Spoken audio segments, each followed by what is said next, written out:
All right, so welcome back, everyone. This is day 2 of the Virtual Classrooms STI. We're recording this. I want to do a quick review of last time. So what I'm going to do is I'm just going to pop over and show you the blog post. Now what we've done is, these are the resources Vivian has talked about. Where within this notebook, this virtual slide deck notebook, are a bunch of links to different things. Then I've added, based on last week, talking about Chrome and how you want to really use the multiple users feature. There's a tutorial in here about how to use the people feature in Chrome to kind of keep the different users totally separate so you don't have conflicting permission issues. I've also tossed up the first session. So if you want to go back and re-listen to it, re-watch it for anything, it's going to be up there. And then as time goes on, obviously, it'll take me a couple of days to post this one.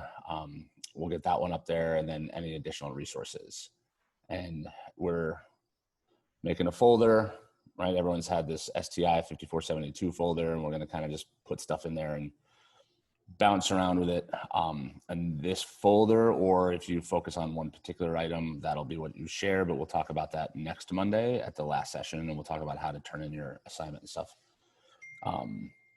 next session.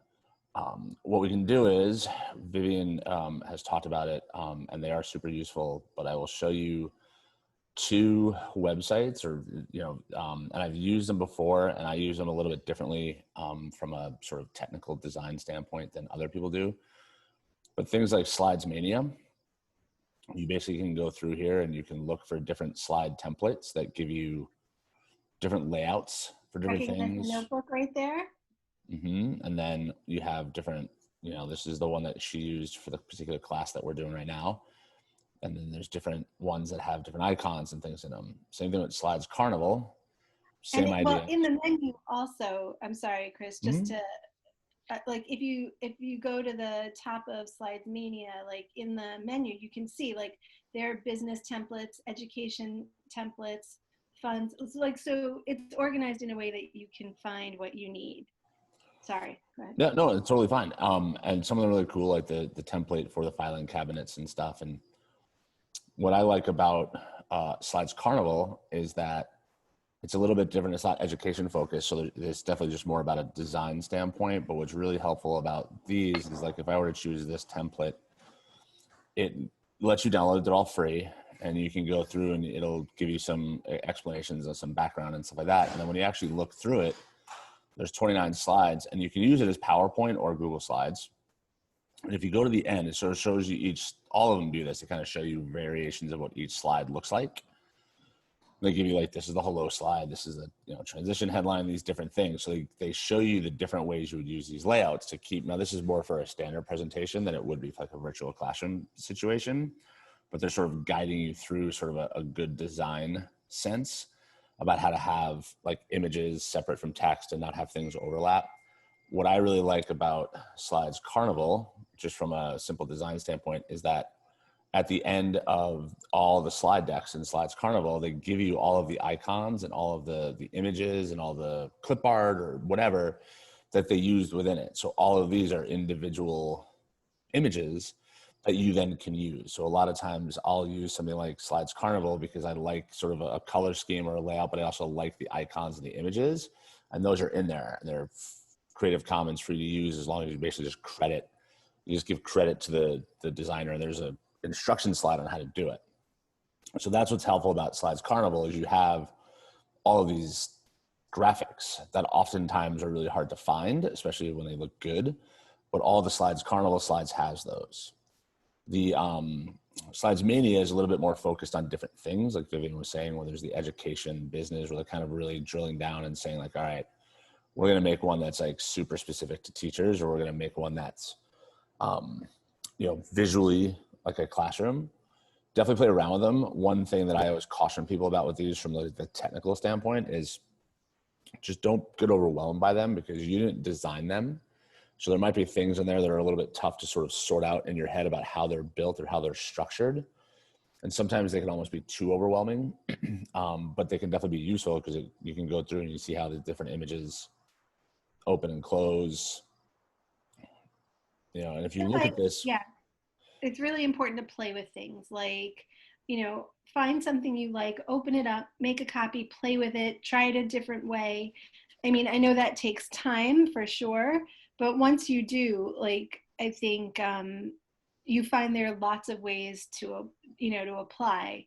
Um, and you can, and once you learn how to edit the master, um, it makes it much easier to customize it to your needs. Right. And one thing I'll say too, when you're looking at this from a technical standpoint, you can see that like this is like super cool, right? It opens with the filing cabinet. This is slide 2. If I click on Friday, it actually is slide 38. So even though they're basically like replicating the same slide and they're just tweaking the image on it. So all of these are these little hyperlinks. That's slide 29. That's slide 20. So you can get a sense of how deep and layered these things are.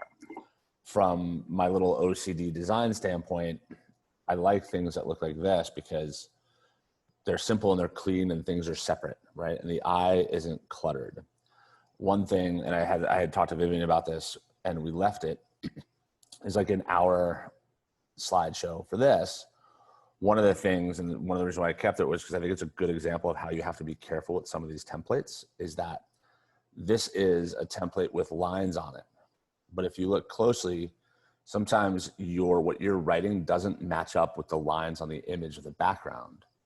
And that's where you kind of got to get careful, because then that can, when you have sort of conflicting images, that's when things can be a little bit more difficult to separate and discern. Like this one is actually super clean because, there's these sort of nice empty spaces around each element. It's sort of very clean and structured.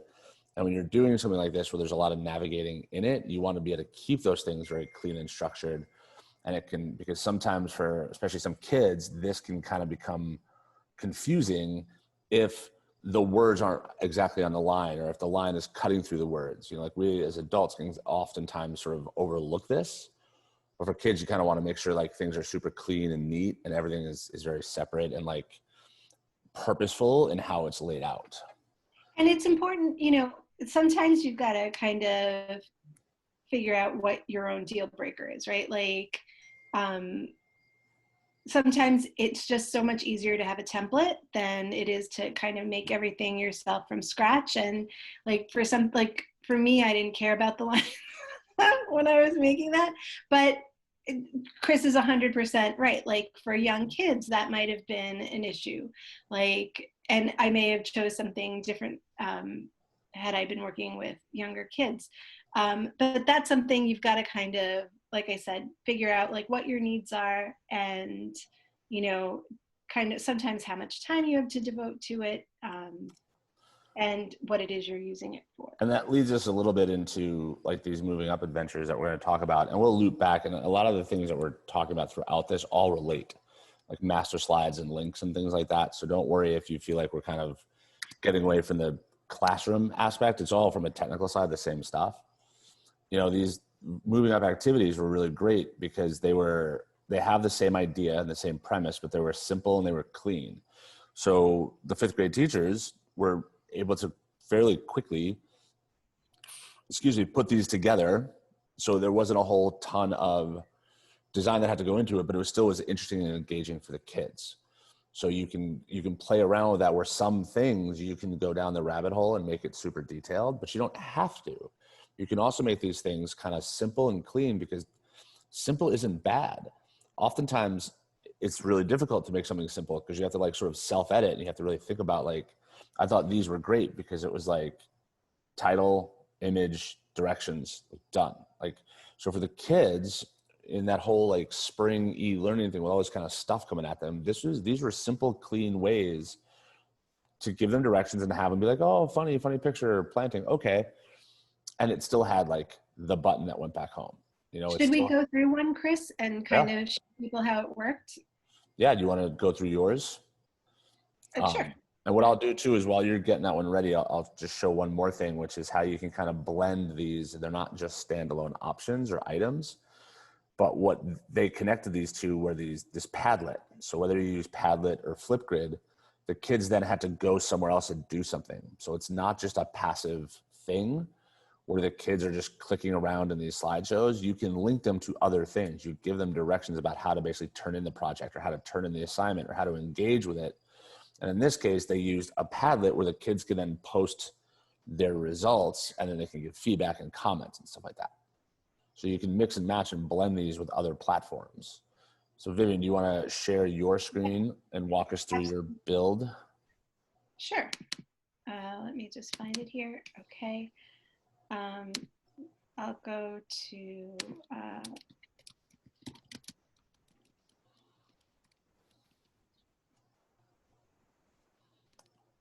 alrighty. So I don't know about you guys, but like this spring, well, let me just say I do my best learning under pressure. When I am like, you know, at the 11th hour and I need like something, like is when I kind of get myself into gear. So last spring when we were trying to figure out how to help fifth graders or how to make graduation something for fifth grade, oh, that's not what I wanted, sorry. How we were going to make graduation something for fifth graders that was fun and interactive and special, even though it was different. One of the things I saw it on Twitter, and it was not this, but it was this idea that, you know, the teacher sends like a Bitmoji of themselves to students, and the students then do activities with the Bitmoji and like share with the teacher the things they're doing. So I adapted that a little bit for this activity, and like obviously like you can read the slide, but we were trying to find a fun way for kids to celebrate the moving up process and to do fun activities around moving up that celebrated this time, right? So you know, they clicked on this link. It was a Bitmoji of me that they could print or cut out, you know, print and cut out. And they would do these different adventures and then post them here on this Padlet, right? And as it loads, you'll see like what they chose a different activity, and they posted that activity here on the Padlet. So right on the next, so go to the next page for the activity grid. So, oh, you know, so they did, and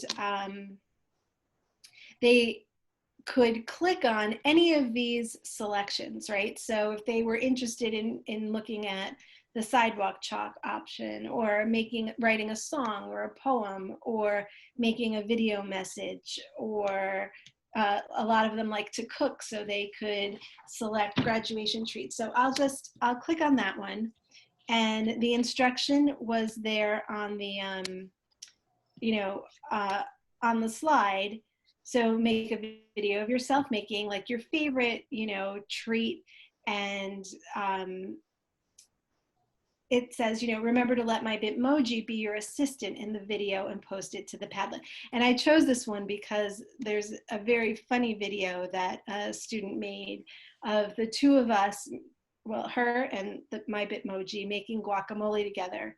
And she was very funny about it. And then of course, if they read this and didn't like it, they could click on that little image and it would take them back to the slide. So if we go back to the Padlet, so they would choose what it was they wanted to do. If they went, oh, here's the Padlet, right? So if they went to the Padlet, like you could see, then they posted it and their friends could comment on it.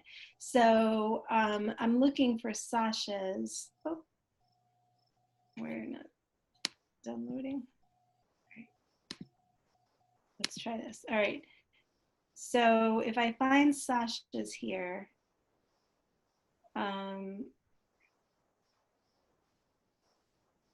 there's one of me operating a crane, which. Probably towards the bottom, Vivian, because she was one of the first ones who posted. Oh, here it is, making guacamole with Mrs. Robert. Right, so she took the Bitmoji and started making the, Hello and welcome to Sasha's Kitchen. This is my assistant chef, Miss Robert, and today we're going to be making guacamole. So, Miss Robert, can you please stand up for us? Thanks.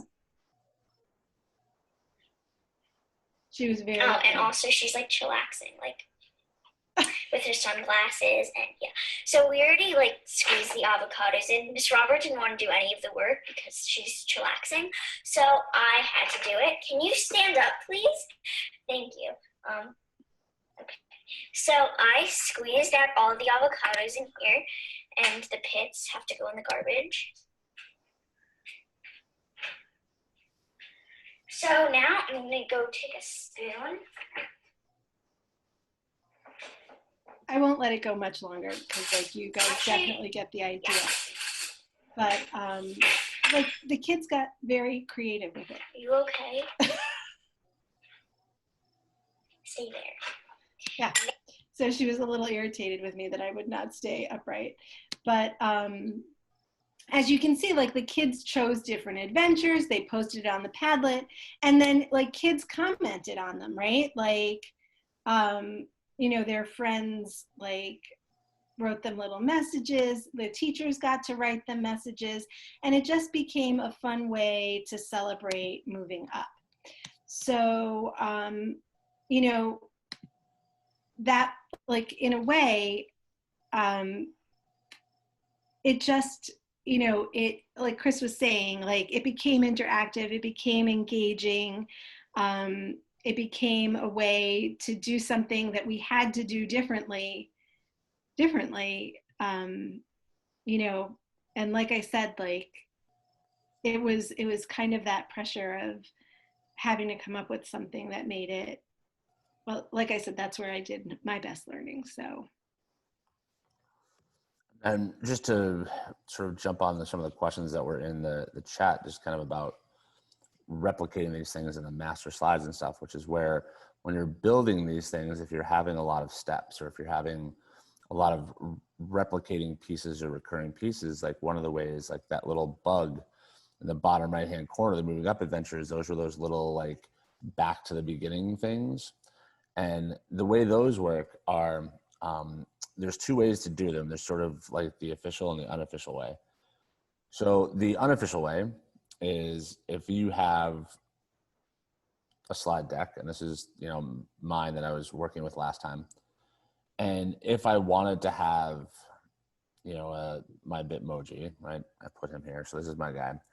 Like if I always wanted him in the corner, let's say this was going to be my little bug and I was going to stick him right there and I wanted him there on every slide. There's two ways to do it. First way would be to make him a link and make sure he goes back to the first slide, let's say. All right. So that's going to go back to the title slide. We're going to apply. Then if you copy it and just go to other slides and paste, it'll paste it in the exact same place with the link already embedded. So it'll already stick it there. So like copying and pasting is sort of the down and dirty, really easy way to do that. Because as long as you sort of wait to the end and you just go like paste, you know, there you go. So they're on all of them. Now, if you had a lot of these slides, you don't necessarily want to have to like paste for 100 times. That's where like the master slide comes in. So if we come up here to view master, we're going to have the overall master, which is this main one up here. Now, if you click on this and edit the overall master, you see how all of these other layouts are all highlighted. That means it's going to basically do for everything, regardless of the type of slide you use. Maybe you don't want the little button to be on your title slide, so you wouldn't add it to the master. You could add it to like any of the other ones. So let's say I want it on this one, and this is where I added the dog last time. So you notice I didn't add the dog to the overall master, which would have added it to every slide. I only added it to the title and text slide. You know, if you wanted to add it to the blank one. Chris, if you have a lot of slides, like, is it easier to add it to the master, like, and then just delete it from where you don't want it? Is that faster? You can't, nope, because once it's on the master, you can't remove it. It's part of the slide. So the real key is the way I function and the way I work is I base all of my stuff off of the title and text slide. This is the slide I always use for everything. So what that means, and like, so like if I paste this guy in here, see how it pastes it there, like it'll do. But if I actually want to move it, let's say I move it over here and I stick it in the middle. This is just so you guys will be able to see it. So if I move this guy on the master and it's over here, my little red lines, right? So now that thing is totally centered. And if I X that out, now that guy is going to be on the middle. I can't touch him. I can't do anything with him. He's part of the slide itself, and he's there on every single one. Now he's not on this one because this one is not a title and text box slide. This is a blank slide. When you have, and you look and you go to add new things, you have these different options like title and, you know, title slide, title and body. I always like the title and body slide, and that was the one I added it to. Because even if I'm not going to use the title slide, I use these boxes essentially as guidelines, and I use them as like sort of margin areas and things like that. So I use them to kind of give myself a sense of framing. So even if I'm not going to write anything in these, I like to have those there. I could always delete them if I wanted to, but I like using this slide layout to kind of design, because it gives me some extra places to sort of base my structure. The other reason why I really like this is this title box is important, because if I were to come back up here, let's say, and I want to make this guy into a link. So if I go to edit this link. So slides in this presentation, you're always going to have next, previous, first, last. You're always going to have the slide numbers. Well, what's super helpful is that when you actually have something written in that title box, it'll actually tell you, it'll actually show you that title next to the slide number. So if you happen to have a lot of slides. Is the title text box the only one that does that in that link view? Yes, because that's the only one, because that's a title. So any slide, any one of these layouts that's a title and something, the title will appear there because it's a trigger. Now, if you were to delete that title box and put it in a text box, it's not a title. It's just a text box. So that's why I always like to just do this title and body as my baseline, because I can leave those slides empty. Like if I don't put anything in this title box, if I leave that empty and I click present, you don't see it. You don't see the words click to add title. You don't see the outline. You don't see any of that. But what I like to do is I like to use these boxes to kind of like give myself, like I said, some sort of framing, you know, some kind of like structure. It gives me a little bit of balance. I sort of like it from a design standpoint. The title, what you could also do too is like if you wanted to, this is important, right? So that's there. So that'll show in the link. If you didn't necessarily want to see that there while it was being used, I mean, you could easily just come over here to this little text color A and just make it white. So it's not there. It's not going to be seen when you present it. But when you come over here and you go to add and you go to edit the link, you're still going to see the word important there because it's typed there. So you can change the text color on it if you needed to. What you could also do is, what was that, slide 7? And this goes to what we've been talking about in terms of like layering things, right? Like you have that there because let's say you want, when you're dealing with 50, 60 slides, you're not going to remember that slide 7 is the thing. You're going to remember that it's the title is important. This is also important because if you make the link to this, so like when I come up here, if I make this guy a link to slide number 7 now, I'm going to go to important. I'm going to click apply, right? So now if I'm in present and I click on this, it's going to jump to that slide, right? But what's super helpful is that I could decide that I'm going to take this slide and I'm going to move it all the way down. But if I come over here and I go to present and I click him, he's still going to go to that slide. Even though that slide is now slide number 9, because I linked it to this slide and this title. So I made that link. So if I rearrange things, so that's why I always like to actually have something in that title box, because it'll allow me to build my links and then move things around and keep the links together. Then that way I don't have to remember like, what's slide 37? It's like, no, like I'll put in important continued or something just so I know. Now, if you don't want people to see it, you can either make it white, you know, like I did a minute ago, or, I mean, you can insert a shape, you know, and whoops. I'll do it over here, insert shape. You know, you put it over it and now you're seeing the shape. So let's say that shape is your bulletin board, or that shape is your Bitmoji, or that shape is whatever. You could also have that shape and you make that shape white. Has a border, so then you could also use the pencil and make it white. So then you're not going to see it, but it's still there on the slide. So it's still built in to that title section. It's still noted as a title, and it's still going to keep that, it's going to help keep that link organized. So that way, like if you come over here and you're like, what do I want to link this to? Like, oh, I want to link it to the important slide. Where is that? You don't have to worry about, wait, was it 7? Was it 8? Was it 9? I forget where it was. No, it's right there because that word is in that title box. So even if you move that slide all over the map, it's still going to retain that like moniker. It's still going to retain that key point essentially that allows you to maintain those links even if you move slides around and reorder slides. So that's where sort of the linking and the master comes into play. If you're dealing with just a couple of slides, you could certainly just like click on your little button, copy it, and then paste, paste, paste. But if you're going to have more than a handful of slides, think about the master and think about using inside the master, like, what am I going to use? Like for me, like I said, I always use that title and body slide as my default build template, and then I'll move stuff around. So I'll add him just to this. If you wanted the little button to appear on every single solitary slide regardless, then you just come up to this master one and just add it to this master one, and then it'll go to everything, whether it's a title one, a title and body, a blank one, doesn't matter. So you can kind of, and that's where like thinking about it and say like, all right, I'm not just going to slap this stuff together. Like, I got to think about the build. I got to think about the structure. And it's just like anything. Like it's how you would structure your classroom rules, or it's how you would structure your, routines in the classroom. You're structuring something different, but you're putting sort of the same thought process into like, if the kids come in, do I want the mailboxes right next to the coat closet? No, maybe not, because it's too jammed up, right? I'm going to put one over here to help flow the room. So same idea with this, is you think about like, what slides am I going to use and how am I going to have that flow of the adventures or of this scavenger hunt or of the virtual classroom?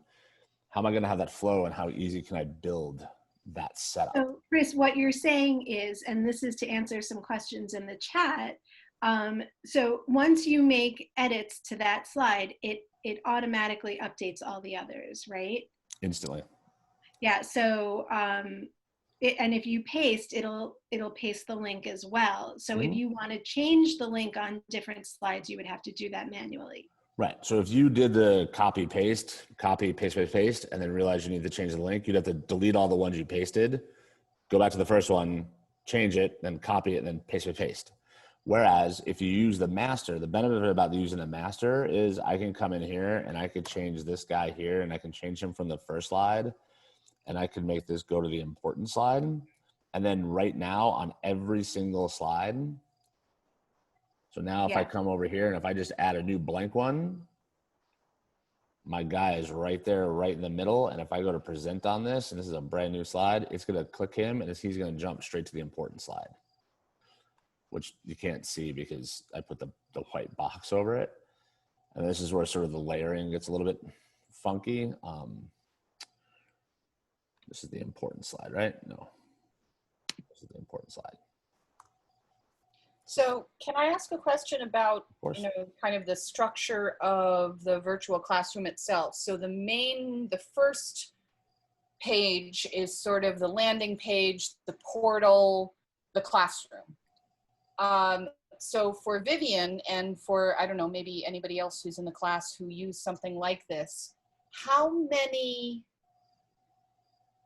other slides did you need to create to kind of collate or present content, and or did the links on that main portal slide often link off to some complete other resource like a Google Calendar or a Google Doc or a Google Drive folder? Do you know what I mean? Like how often from the main page, how often were you pointing to another slide in that presentation where you also kind of curated an environment? And how often did you find you were pointing to some other kind of external resource Do you know what I mean? Like Right, right, I don't right. know, like So a website. yeah, if you look at, so it was a mix, right? If you look at what Chris is showing on his screen, one of the things that parents were asking for, and the kids over and over, was one place to access things like their Gmail and Google Calendar. And for me, like when I kind of planned this, I wanted to keep it short. Like there are only, as you can see, like 7 slides in the slide deck, and the 7th one like doesn't even show. So on that main first page, right, like if we go, yeah, like if you go up to that main first page, like right there, 5 bullets there. Here, these were pages or slides in the slide deck, and yet here, like over to the side over there, like there's a calendar, and that would link to their Google Calendar, or the page that had the link to their Google Calendar, and the same for the little mail icon there.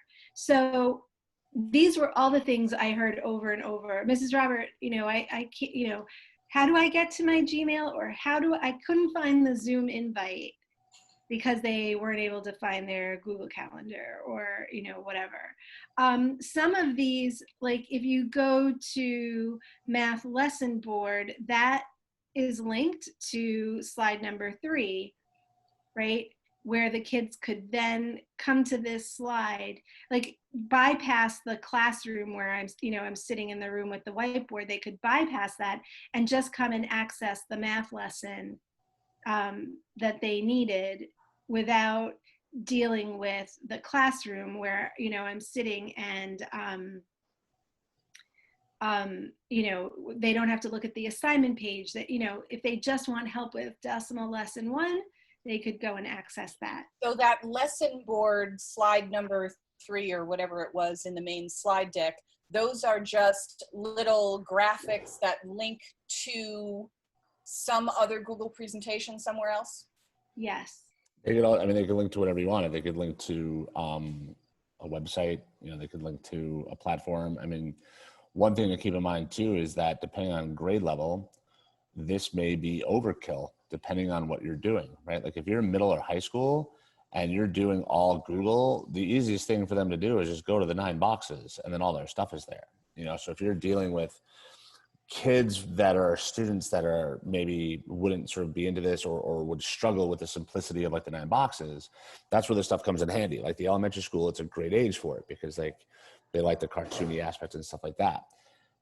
I wouldn't discount the fun interface even at the middle and the high school. Oh no, of course. No, that's where it becomes like you have to know your kids, and you have to know that like I could put all this work into, but like if the kids aren't going to think about it, like technically, since we're described as a Google district, Edgemont is, the Google gave you the 9 boxes. So like if you really wanted to go super baseline, you're like, there's the one place, it's google.com, it's the 9 boxes, all your stuff's there. But this, is giving that fun, engaging, more. Yeah, and it's just my class, right? When they go to the Google, when they go to the app switcher in Google, it's every Google Doc that's from every class, every subject area teacher, right? So but in my slide deck, I'm only pointing them to my stuff, right? Kind of. I mean, it's similar because if you're going, I mean, yes and no. Like if they go to that app switcher, they're not seeing all their docs for all their class. They're seeing their drive. Then if they have a folder for your class, they're going into that folder.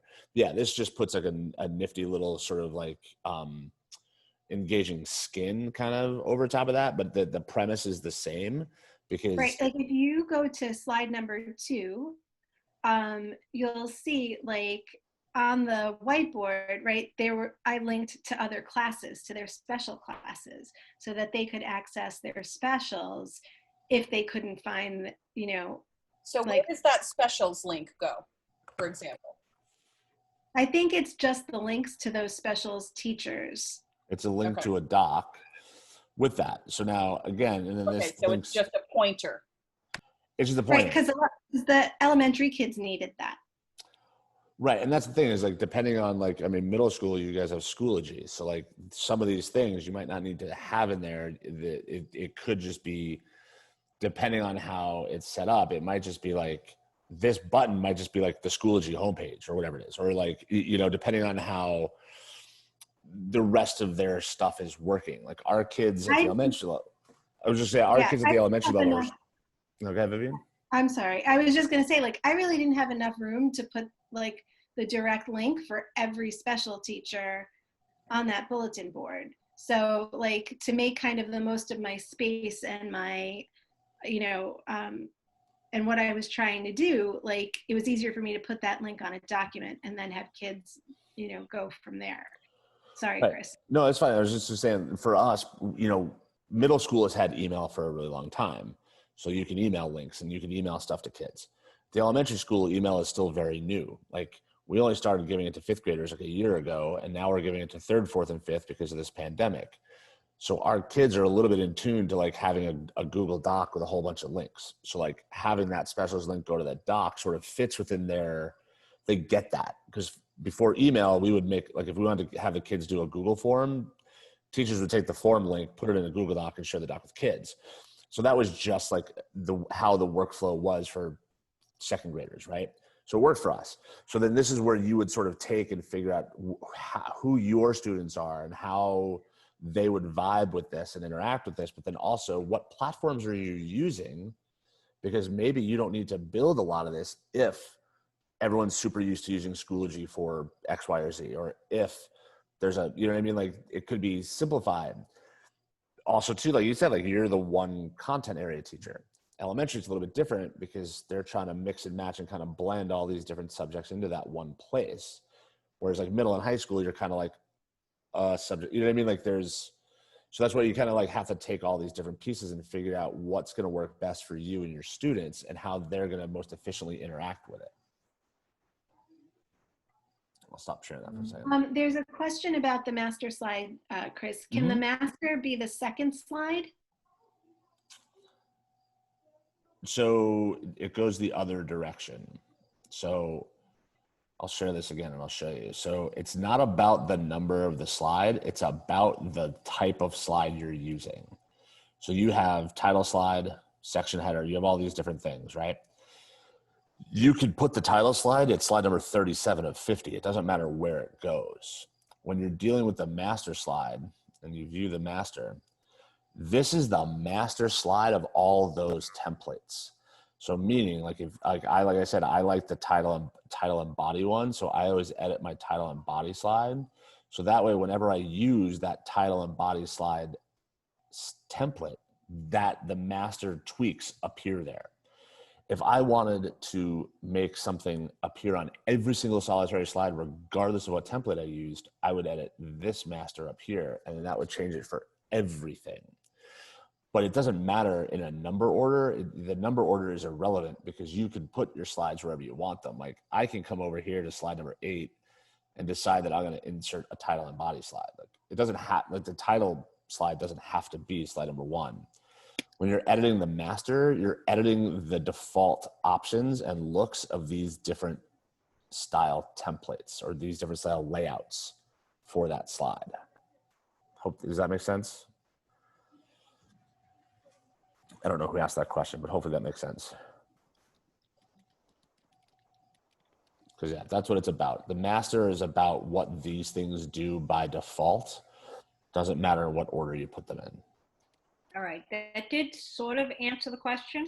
So what you're saying is when we do these, we always should use title and body slide. I don't think I did that in making mine. Now I have to go back and. No, you don't have to. So like I said, like I like using that one because whenever you make a presentation, the first slide when you start is always going to be this title, right? That's always the first one. And then by default, Google and PowerPoint, when you hit the little plus button, it always gives you title and body. That's just always what it gives you. So I've always just gotten into a habit of designing based on this, but you don't have to. I mean, you can decide so that. How do you, all right, so your second slide here, how do you make that your master? It's not about the slide number. No, it's not about the slide number. That's the thing. You got to flip the thinking around. It's not about the slide number. Right, so what you do is you want to make something appear on everything. It doesn't matter what slide number it is. You go to view, you go to master, and you figure out, do I want it on every single solitary slide, or do I want the tweak that I'm going to make to only appear on this layout? And if I want this layout to always, instead of say, click to add master slide, if I want it to always say this, I'll do this. I'll be obnoxious. We'll put like a shape in it. If I decided that like there's one time every so often that I just wanted a big box, right? So what's going to happen is the only time this big box is going to show up is when I use this particular slide layout. So if I come over here and if I just click the plus button, I'm going to get a title slide because that's what this was. I don't see that big giant box because I didn't choose that layout. If I want that big giant box to show up right here, I go up to this little drop down arrow and I choose this one. And there's the big box. Okay. So now every time I add this one, that big box is going to be there, right? Because I did the master for that particular layout. If I come over here and I go to title only, it looks like this because I didn't do anything to the title only master. Okay. Does that make sense? All right. It does make sense. So here's my other question. So I have one slide that has has 5 or 6 links that I wanted to be put on every slide. So what I would do is with that slide, you've built it. So then what you do is you essentially, you can copy all those pieces and you can hold down the shift key and you can click on all those different elements to select them all. You copy them and then go to view that master. You go to view the master and whatever that particular, like let's say you always used this one for that, paste it here. And then now every time you use the title layout, then all those links will automatically show up. Okay. All right. Does that make sense? It does make sense. I'll give it a whirl. Yeah, and that's why you kind of got to play around with this a little bit. And the one last thing sort of about this is that, and kind of going back to the whole notion of like copying and pasting versus doing other things, is that like if I copy and paste this, I can move this around. But things that are on the master are back here. And even if I were to delete this box, I can't do anything to this guy. Like he just lives there. I can't move him. I can't change him. So just know when you do something on the master, it is locked in and it can't be changed or edited when you're in this space. So that's where you kind of think about your layout and you think about your design and your purpose and like using things. And that's another reason why I like to use this particular layout. It's because when I do this, I think about like, all right, if I'm going to have stuff, I'm most likely going to have stuff within these 2 big box areas. So when I put those like static buttons, that's where I'll always be like, well, I'll put them out here. Like I'll put them on the edge because I know that 99% of my content is going to go in these boxes. So then I use these lines to say, all right, I have these little margins where I can drop little nuggets and little return to table of contents buttons or whatever. And then that way it's not impacting my overall slide. Chris, can you talk a little bit about using Google Slides over a Google site? Like, is there like the pros and the cons kind of thing? 2 totally different platforms. So Google Sites is a website, and Google slideshow is a slideshow where you can do title and text and you can do bullet points, but you can also do graphic design and you can do all these other things. Google Sites, like this is a Google site. A Google site is a website that's a collection of text and links, and it's built completely differently. I mean, you can build, and I like websites. So like, for instance, this is the Heathcote gateway that we use. So like, this is our one-stop shop for Heathcote. And what you would do with a website is you wouldn't have sort of this Bitmoji vibe on different pages. You might just have different content area pages. So like I have a different page on the website. I don't have a different slide for each thing. Now the reason why I do this is because the website is much better at this because it's just dragging and dropping multiple different elements. Like I have a BrainPop logo with some text and a link and a tutorial website or a tutorial slideshow. I can't put all these elements into one slideshow. I need a website where I can take all these different various elements and combine them into one place. So that's why like a website is just a different way of functioning. And it's a different way. And that's why when you think about it, you're like, all right, like if I'm going to use that Google slideshow virtual classroom, that's basically all I'm going to do. because that's where you're gonna have all your links, you're gonna have your Bitmojis and stuff. You're building a website, it's a different interaction, it's a different vibe, but you could then also mix and match. I mean, obviously I have, I put the Moving Up Adventures on the website. So you can build the website that has the bulk of your links to specials, the bulk of your links to different places. And then you could also make the Moving Up Adventures and add it to the website. So the website could be the one-stop shop, and then you could have different Google slideshows in the website for different purposes.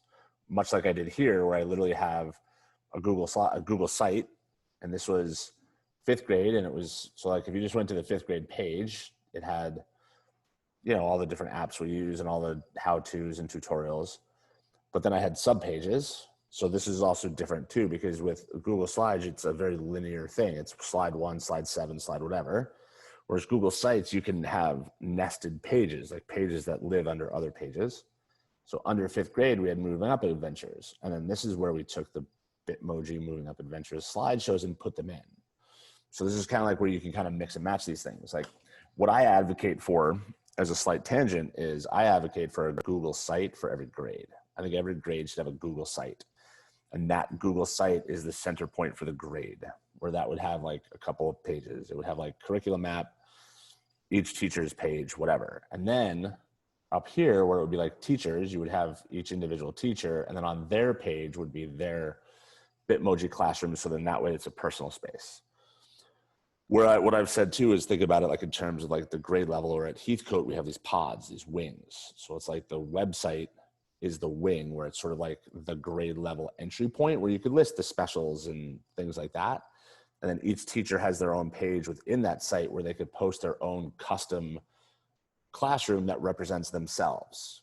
So there's some uniformity in a single site for the grade, but then within that single site, each teacher has their own space where they could pop in their own adventures and scavenger hunts and Bitmoji classrooms and all that stuff. Chris, last summer I built like a Google site, and I like linked my question of the day, like, and then bring them to Flipgrid, and it would bring them all other places, right? And I just, as much as I loved it, I felt like they had Flipgrid bookmarked. They had, and like they were just totally able to sort of access everything that was on the website through their computer. You know what I mean? Like it almost felt like it was like an extra stop for them. And in the end, it was like good for the parents, because the parents sort of like bookmarked the website that I created, and when they couldn't find something, they would always go back to the website and take that avenue. But my kids were so savvy that they could sort of take different avenues to it. You know what I mean? And there's not one avenue. The benefit though to the website, and I always tell the kids, don't bookmark individual, or at least the way I have this structured. Like I'll tell like the 4th graders, they'll be like, well, I should just bookmark Adobe Spark. I say, no, don't. Bookmark the website, like bookmark the Heathcote Gateway, because the website, the login addresses might change. The login directions might change. So like a good example of that was the Renaissance Star. That web address changed. So all the kids who had a bookmark in their bookmark bar got error messages when they clicked on it. And I was like, did you go to the gateway? And they're like, no, I had a bookmark. I'm like, well, that's why, because sometimes services will change the login window or the login path, like this address. Whereas what I do then is I just update this page. So we tell the kids that you can bookmark stuff. Like if you want to figure it out, awesome. But just know that if you run into any issues before you ask for help or whatever, you got to come back to this site, because your bookmark may be bad. Because as services change, or as we, even on the back end, certain things we log in through different web addresses, like Typing Club isn't Typing Club, right? It's Heathcote.Typing Club. So sometimes what happens, like let's say Typing Club decides to change how the Scarsdale thing is done, and the Heathcote kids go to it and suddenly it's not Heathcote because it's Scarsdale. And it's like, right, your bookmark is bad. You need to update your bookmark. But on the website, I update it. So like yeah, I'm sorry. I was going to say, I think the other piece to this is like in the spring, kids were already kind of like going to different places, whether it was like for at least in elementary school, like Gmail and Calendar or wherever it was they needed to go on their own before this. so we didn't have kind of the chance to train them, so to speak, like to use these pages. But now come September, like even if we are live, in classrooms with kids, like this can always still be like the starting point, right? Like we can kind of get them used to using that as their starting point, and it'll just become the way they access things. At least that's my hope. That's what I'm going to try to do. That's my plan. Like even from day one, just like start training them in that way, because once we do go virtual, I think it'll really take care of a lot of the questions. Like, I can't find this. Where is this? I don't know where this is. Right. And then a lot of that too comes into like, if they bookmark things, like the way I have this set up, see like fourth grade team, I link to the teacher websites, right? Let's say the student bookmarks their teacher website and they literally bookmark it as my teacher's homepage or something, or class homepage. Well, the next year it's the wrong class. The bookmark's bad because they're in a different grade. They haven't updated the bookmark. And a bookmark bar isn't necessarily that like one place to access things, but a website is. So they can bookmark, like I always tell them, like, I don't care. Like if you can get to it, awesome. But don't tell me that it's not all in one place, because it is. And then I update this. So if you ever have issues, just like you'll put things in your virtual classroom or whatever it is, they may bookmark it, but then if you change it, they'll be like, well, but my bookmark, I got an error in my bookmark. You'd be like, well, right. Did you go to the virtual classroom? No, but I had a bookmark.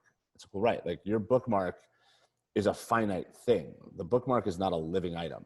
Like the bookmark is it's a brick. It's done.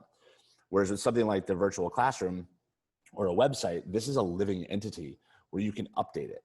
So if they keep coming back to this and you train them to keep coming back to that entry point, whether it's a Google website or your classroom, whatever, then if links change or if login directions, like a prime example is second grade. Second grade, a couple of weeks into the pandemic, we changed how kids logged into BrainPop and we changed how they logged into Seesaw because we weren't using the Google sign-in for either of those. So we changed them. So that meant there was a different login path. So when kids were like, but wait, what? It was like, no, just go to the Heathcote Gateway, go to the second grade page and look at the directions because those have been updated. So that's why like things like a website or things like your virtual classroom with all the links are still super important, because there will be times when the kids don't have the accurate bookmark or the up-to-date bookmark, because those things don't update unless they are actually manually updated. Whereas you can update this, and this entry point is the one bookmark that is always up to date. If that makes sense. Cool. Yep. So now it's 7:58, which actually works out pretty well, because what we can do now is when I get out of this is we can switch gears a little bit. And do you want to talk virtual escape rooms, Ms. Robert? Sure. Then you don't have to. I could do it, but that was like your big. No. I will. So, like I was saying before, like this spring was a real journey for me. Oh wait, somebody just texted, like, can we talk about slides for just a few more minutes before we do escape room? And sure. What's Does the that question? work for you, Chris? Yeah, whatever. Is it in the chat? It's in the chat. So Let's skim through the chat. Let's see. We talked about the master. Oh, I'm sorry. It was my question. No, that's okay. My question was, can we just play around with what we just talked about for like a few minutes? Yeah, no doubt. While we have your attention, if you don't mind. No doubt. Let's do this. Why don't we take like 10, Thank 15 you. minutes and you guys just work and then we'll just hang here and talk. What's up? Is that Joan? Sorry. No, yeah, thank you. No, that's Pam. Sorry. Go ahead, Pam. Does every school have a gateway? Like, I don't think Fox Meadow does it? I don't know. That's a question for Peter. We've had the Heathcote Gateway for years. So when we switched to e-learning, it was already in place and it was already built. And then, so this is why a website, I'll share my screen again real fast. This is why the website is good, because our kids were used to going to the Gateway to access things. And then I always had a resources page, and the resources page always had tutorials and stuff. But then what we did was we actually added a sub page that was e-learning. So that way it was already a known entity. And then we were able to then just populate. And this is kind of goes back to that bookmark thing of like, we just said, listen, teachers, give me one document or one folder or one something that you will always update. So that way I can just paste this link once, and then this is always an accurate, up-to-date directory in a sense of all the stuff. And we had wellness day, wellness week, all that nonsense, all that great stuff there. And, but yeah, so I mean, I don't know. I mean, I think every school is theoretically supposed to. This is just something that we've been using since I've been at Heathcote, basically. So like, well, not the first year. We've had this for about 5 years, I would say. But yeah, everyone feel free to mess around with your slides. We'll just hang out, and we'll say like at 8:15, we'll switch gears and we'll go to escape rooms. And do you know what? And maybe we should also, if we have time, talk about a choose your own adventure, because that really is also kind of like pretty slides based. Yeah, no doubt. So go for it. Play around. And thank you, at least, for bringing that up, because you know me, I tend to ramble and go on forever.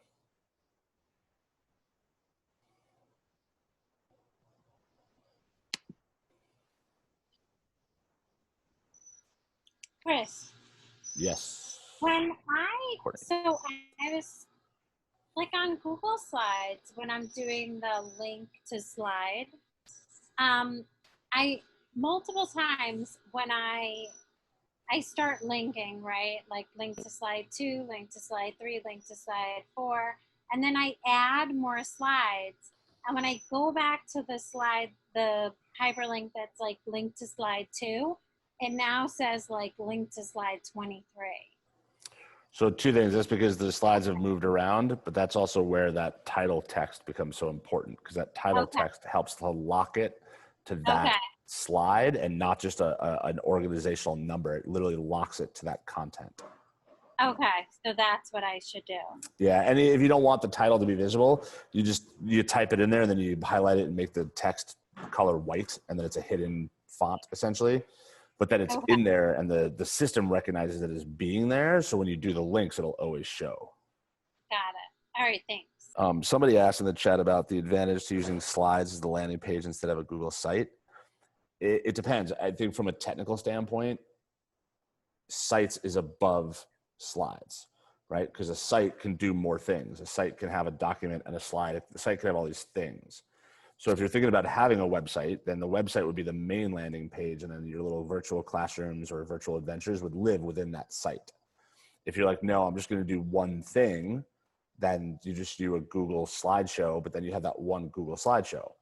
Because my devil's advocate point would be, if you think you're going to ever end up making more than one of these virtual things, well, then now the kids aren't going to one place. They're going to 3 or 4 or 5 different places. But like if you have a Google site, you could put your virtual classroom in there. Then underneath it, you could put your virtual escape room, and then so they're still going to the website, which is I had that slide I just showed you, had all 3 5th grade adventures in that one place. So they made their virtual adventures and we put them into the Google website. So that way you can combine those multiple elements in the one place. The other thing, Chris, is that so when I was using my virtual classroom in the spring, on that bulletin board, right? So will you share it for a second? Or do you want me to do it? You can do it.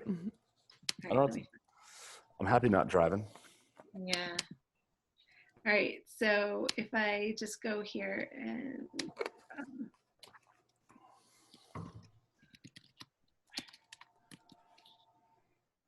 right, so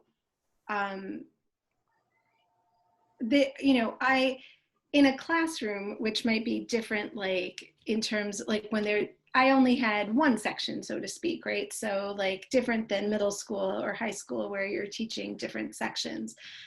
This bulletin board here was for everybody every day. So, there were things I wanted them to see up there for maybe a week or, less or whatever. So I would put the link to my escape, you know, at the end of the year, when when you see the escape room, you'll see it was kind of like a review escape room. So I had the link there for the week so that the kids could just access it. Like it, for younger kids, I just found it was easier to have one place that they always saw the new thing. They know everything I'm responsible for will always be on that bulletin board, right? So for high school kids and middle school kids, it may be a little different. But for my kids, and certainly for some of them where like the struggle, the technological struggle was very real, like having that one place, they always knew, okay, like as long as I can get to everything on this bulletin board, I'm all right. That was really important. Yeah, and that's from the sort of the higher view, especially going into this, is like if you're going to plan and you're planning for the potential eventuality that we're going to be 100% e-learning, you think broader. Like I think, and it's probably because I'm the tech guy, is I say like, all right, yes, like Vivian's got the one class where kids go to the one place, awesome. But if a parent has twins and they're in the same grade, technically the parents will probably make the argument, and now they're going to two places. They're going to one place for each teacher. Whereas when you have like a grade level Google site where you can put both teachers' virtual things right next to each other, then you have that one place where then you can just pop in all those things together. So if you're dealing with siblings, or if you're, you know, dealing with that type of situation, you can easily combine and kind of have that one overarching single space. I think it's also good too, because what happens when you do that is it brings cohesion to the grade. So that way, even if nobody goes to that website, like they go to the website once, like a bookmark, and then they just go to the virtual classroom. At that high level though, it's at least built and structured in such a way that at least there's cohesion on the grade. So you'd be like, oh yeah, we have this grade level website, and we each have, like you saw, like we each have the virtual adventures. Not us, like Ashley, Crystal, and Vivian. Their kids went to the one way, but if somebody said to us, do you have all your stuff in one place? Our answer was yes, we do have all of our stuff in one place. And it was that website, and it wasn't no different. It wasn't three different teachers have it in one place. It was, we have one website that has the three teachers' things that then go out and branch out to those teachers' custom spaces.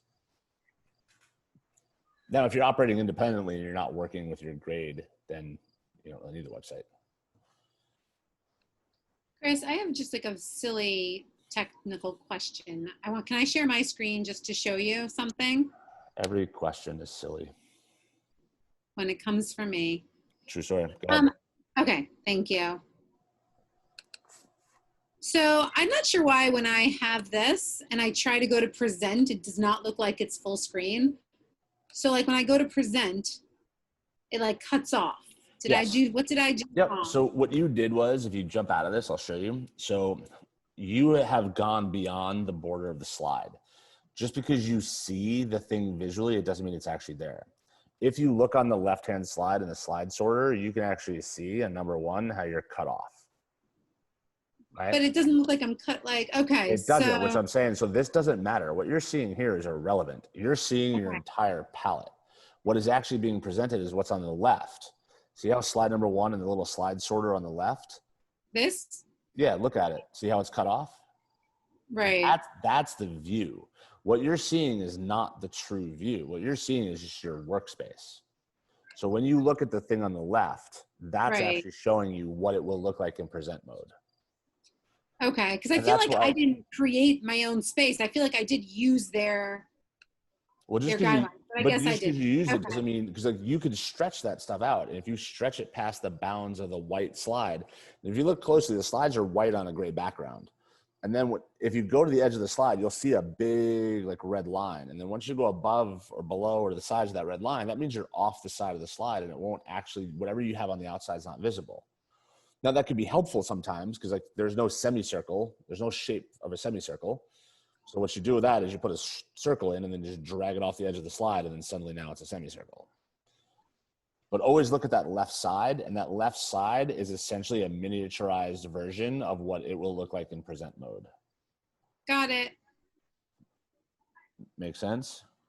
Chris, if you're using sites to house your virtual classroom, is it just upload, sort of drag and drop, or do you have to? It is so ridiculously simple. I'll show you. It's crazy simple. Like if I come over here, I'll edit this. So like when I go to edit this Google site, and this is the Heathcote Gateway. So this is the back end of Google Sites, right? Super simple text boxes, drag and drop, move stuff around.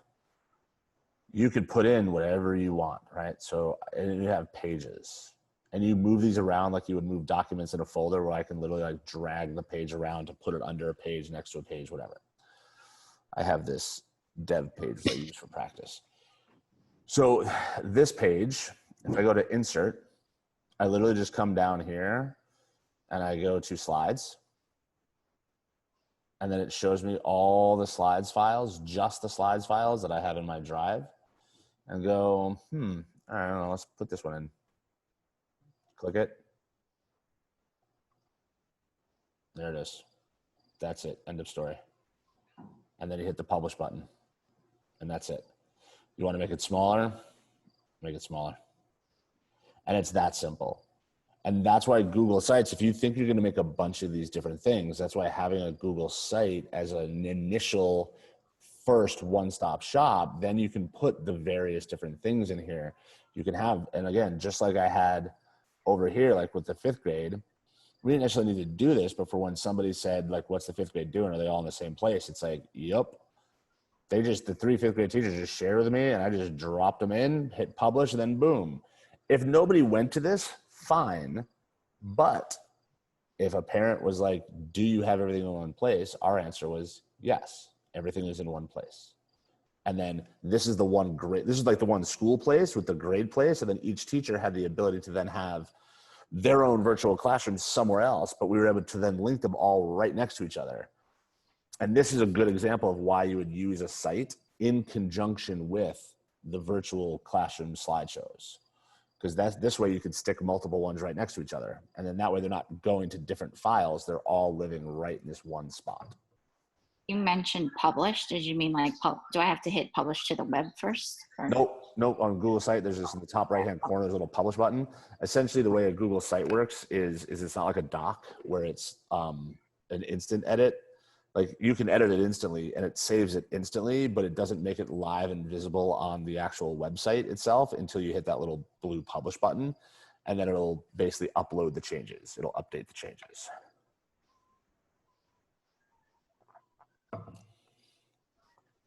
Cool. Chris, I have one other question, and I had lost service earlier, so if you already talked about this, cut me off and I will watch the recording later. But did you discuss about how to put a blank picture over everything so that you can't click unless you're clicking on what you want them to click on? Do you know what I mean? So like if you just click, it's not going to go to the next slide. So we talked about that last week. So if you were paying attention last week, no, I'm just. Well, I was, but I had a question about it.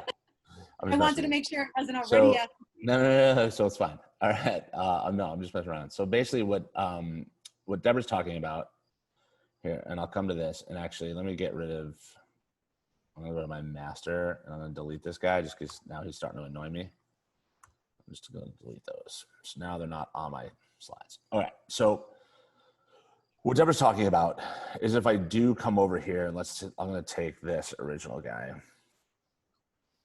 And I come over here and I'm going to paste him. And let's say this is going to link to the first slide, right? Now, the problem is if I'm in present mode and I'm a kid and I'm on slide number 5 right now, if I click on the white space, it takes me to slide number 6. But it's like, oh, that's a bummer because I don't want the kids clicking randomly all over the page and disappearing. So what you do is you kind of fake it till you make it. So what that means is we basically take a giant shape and just drag it. And if you see, this is related, Deborah, you see how there's this how it's like that red line right there? That's the edge of the slide. So if I go to the left, it'll get cut off because there's like the border between the white and the gray area. But like if I bring this guy over here, I'm going to make this slide link to itself. So that big giant box now links to back to this slide. And then I'm just going to move this guy backward. So now if I click present, now if I click anywhere, it's not advancing to the next slide. It's essentially linking back to itself. So that's where what you would do is you would put, like, let's say a giant box over your entire slide if they're, because you didn't want them randomly clicking to like slide number 6 when you really wanted them to make sure they only clicked on this.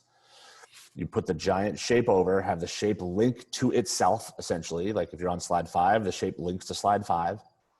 And then you use arrange, order, oh yeah, select it first. Arrange, order, send backwards, and it will send it behind things. If let's say there's 3 items on there, you might have to be going backward, backward, backward. So what you could do is you can kind of have your 3 different clickable elements, sort of leave them off to the side for a second, put your big box here, and then drag those things on top of. So then that way your 3 buttons will be the topmost thing, and then the only thing behind them will be that big giant box that links to itself. Does that answer your question, Deborah? It does. I did it way more complicated, and I don't even want to tell you what I did. So I'm just going to say great job. Well, I appreciate that. Thank you for the support. I appreciate you. Can I just ask a quick question? Yeah. Is there any way of making an object stationary? For instance, my whiteboard. Every time I go to put things in it and I click on it, it's moving all over the place. It's just, I mean, there is and there isn't. Like there are, you can play around with it. The key is just, this is where I like to use shapes, because if you put the whiteboard there, don't try to put into a million different individual things in the whiteboard, because then you'll run into trouble where you're clicking on the wrong thing. I always then just take a shape and then I make the edits inside of that shape. So that way I can move that shape and I'm not necessarily impacting that. I want it to look the same. All I do is I just come over and I use the paint bucket and I can make it transparent, and I can make the line transparent. And then now it looks like those are written right on the whiteboard, but when I click on it, I'm actually choosing the shape that's on top of the whiteboard. So I'm a big fan of using shapes, and then just using shapes with like transparent lines and backgrounds to essentially match whatever is in the back. So it appears like it's written right on the whiteboard, but it's actually not. It's allowing me to then independently adjust that other element. Okay, thank you. I feel like my lighting is bad, so I'm sorry. I'm sitting in a dark room. What else? What other questions? Questions are good. Stop this for a second.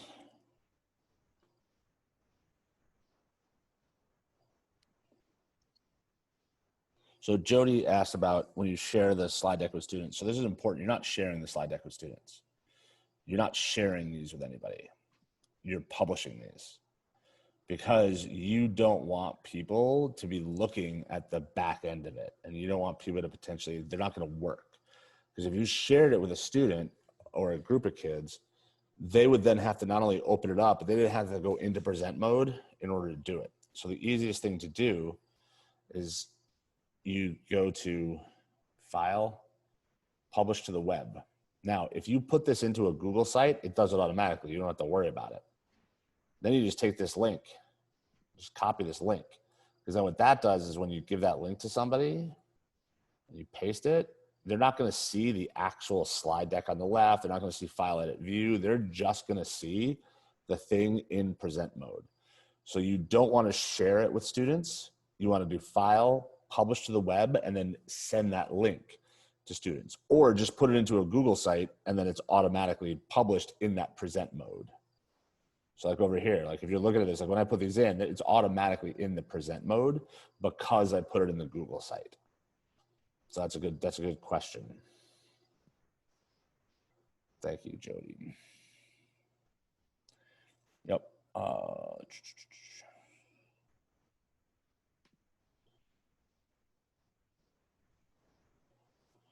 Yeah. So when it's published, nothing like, yeah, nothing moves because it's in present mode. It's not. File, Publish to the Web is essentially giving someone a link that puts it into present mode. They can't it's not editing mode like this. Like this is like on this page, like this is not an editable file right now. Like, this right. is So published. when you're in present mode, the only active thing would be links or embedded videos, right? Those work, right? Those are interactive, but those are the only things that or the buttons, right? Like the button that brings you back to home.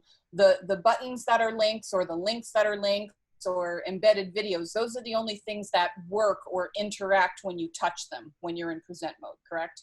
Yeah, because present mode is like a published mode. So there's no, you can't, like, even you as the owner of the thing, you can't make something happen on it. You can't edit it in present mode because it's in present mode. Like, it's not. But if you want the kids to be able to interact with something, it either has to be, you either have to make it a link, right? Or a button that is a link, or an embedded video that you can click on and it will play automatically, right? Right. Yeah. The one thing you don't want to do is share it with them, because then they'll jack it up and then they won't necessarily know how to use it because they won't understand to hit present mode, because you're either putting it to a Google site and publishing it, or giving them that file published to the web link, and then doing that. And you can also do like an embed. When you do file publish to the web, it'll give you like an embed code in case you want to put it like on a blog or Schoolwire's page or something like that. Catherine, you have a hand up?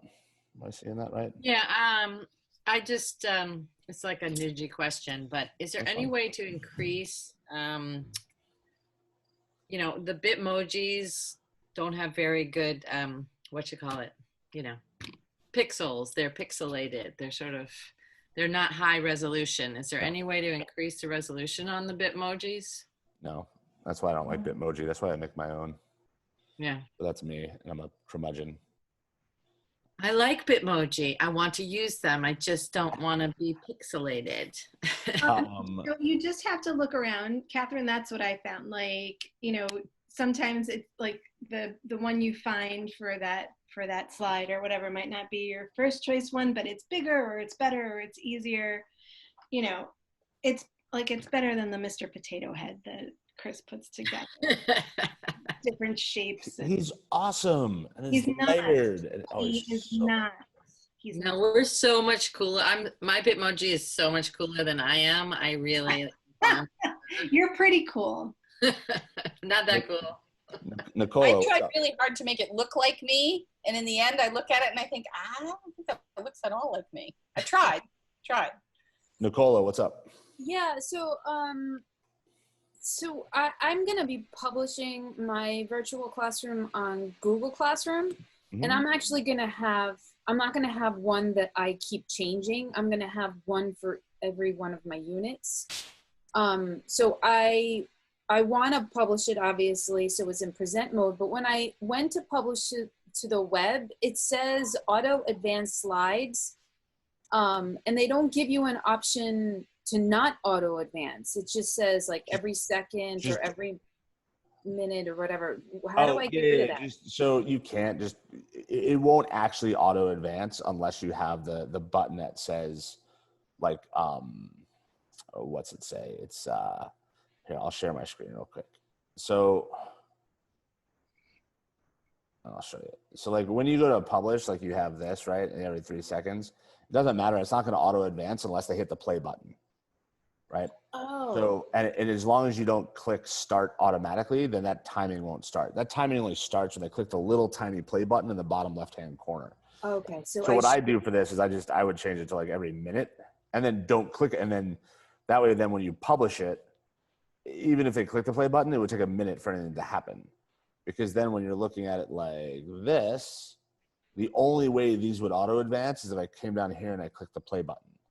But if I clicked on it, if I just keep clicking on it, you notice the play button's not engaged. So the timings are never going to start because it's not there. So just have it be, wherever that one was. Got it. Just set it to like every minute or something like that, and then just do not click these buttons, and then you click publish. Got it. Okay. Thank you. Yeah. I'm just checking the chat, making sure How do you get your Bitmoji to take a picture? Like I'm on the Bitmoji app. Someone said that it can take a picture of you and then make one that looks like you instead of me guessing all of my best features.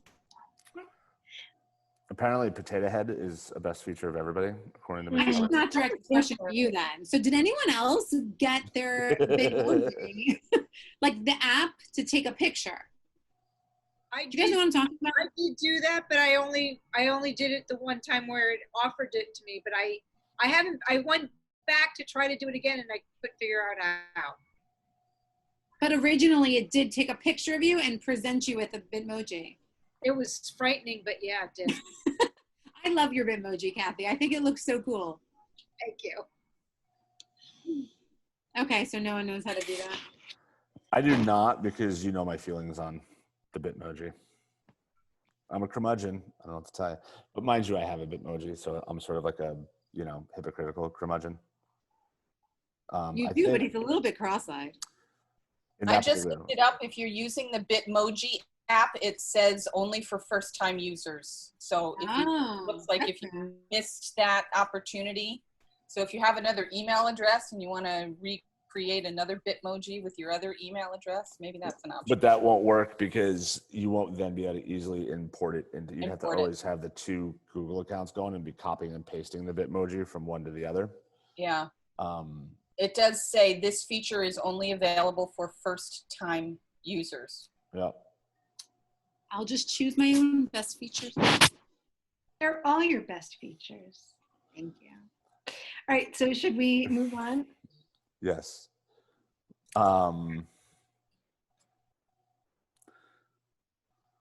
Yes, I'm just sorry. I'm looking at the chat, just making sure. But yes, let's move on. Why don't you talk to us about your choose your own adventure and okay. Or escape rooms. Do you want to do escape rooms first, since that involves Google Forms? Sure. Or what do you think? Like the choose your own adventure is more slides work, like without the layer of forms. What do you? Sure. Let's do go choose your own adventure, and then we'll do next week. We'll do escape rooms. Okay. So let's see. I also just want you to drive for a while.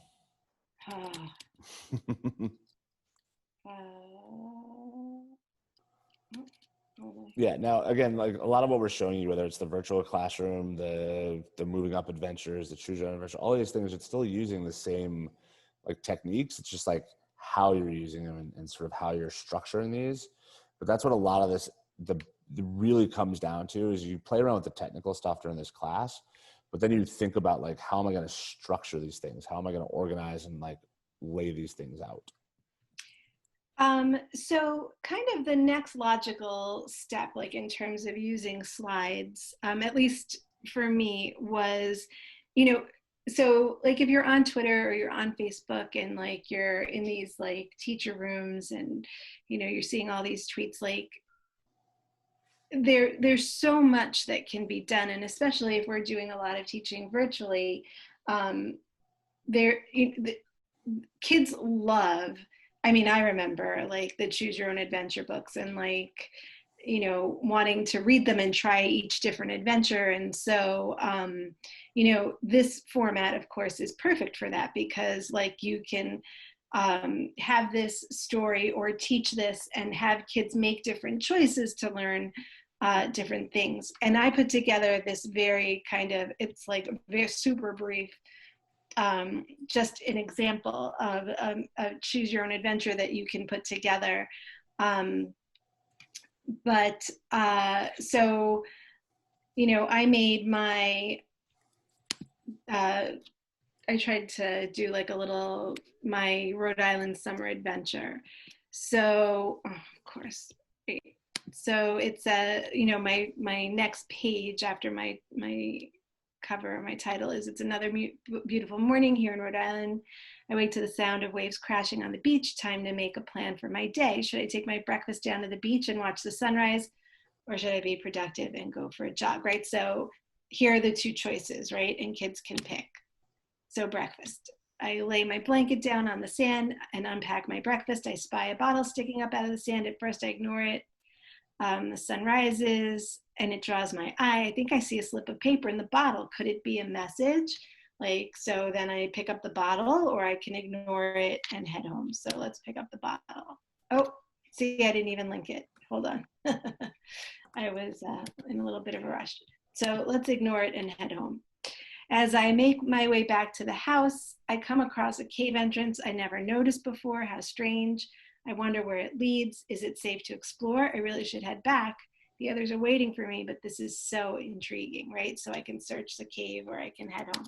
So like, of course, like you can build it. So I just didn't link the open the bottle, right? I pick up the bottle and pull out a sheet of paper inside.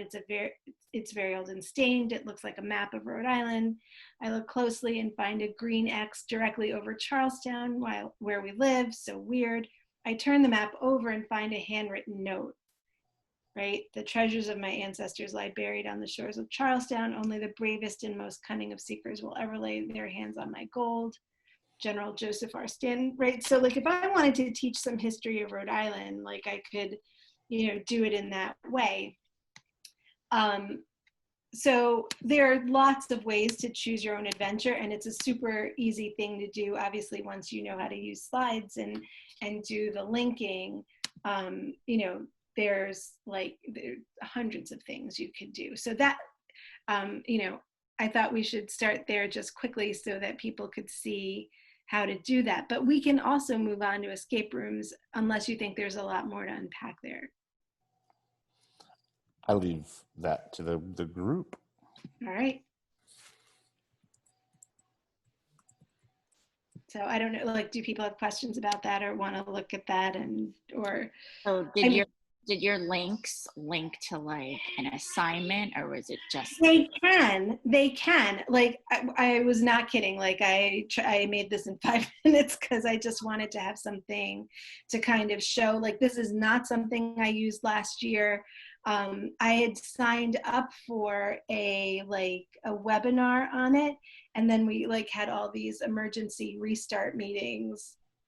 And I couldn't make it because I was in those meetings. So just like anything else, you can link, you can be as creative and as imaginative as you want. You can link it to anything. Like you could almost do like a little web quest, like a choose your own adventure web quest where, the links take you to different sites or, there's so much that can be done with that. I mean, it really, the limit is your imagination in that sense.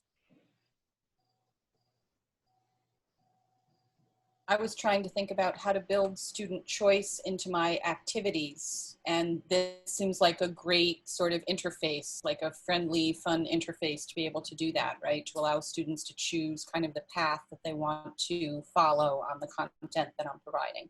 Right. And if you were doing something like, let's say circuits, right? And like if you connect the red and green wire, what happens? Like it works, it doesn't, and then they can sort of click it and you can get a sense of like, what would be the result of two things, right? Like I'm going to get on my ship and sail to the Arctic with Shackleton. Like, what do we think is going to happen?